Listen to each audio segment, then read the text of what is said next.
started? I got a PhD at UCLA, and I met a very famous man named Dr. Paul Hersey, H-E-R-S-E-Y.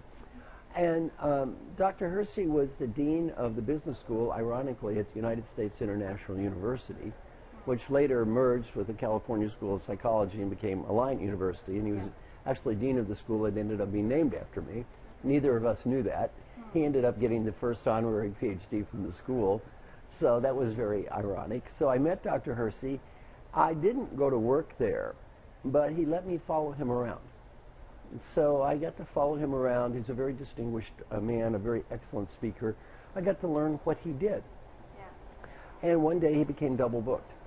And he said, "Do you think you can do what I do?" I said, "I don't know." He said, "Well, it's not my fault, but I cannot blame my clients. I'm double booked. Can you fill in for me?" I said, "I don't know. I guess I could try."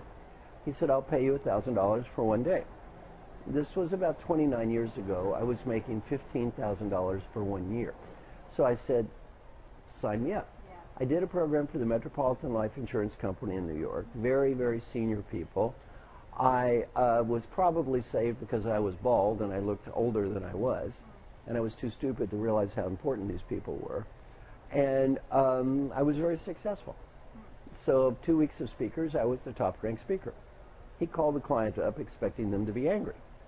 They said we were very angry when Marshall showed up, but he was ranked first place of all speakers, so he did great. Why don't you send him back next time?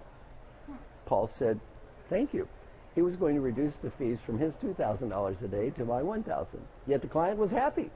They had no complaints. So he called me up and he said, do you mind if you make $1,000 a day and I make $1,000? I said, Paul, I'm making $15,000 a year. I don't care how much you make. He said, do you want to do this again? I said, sign me up.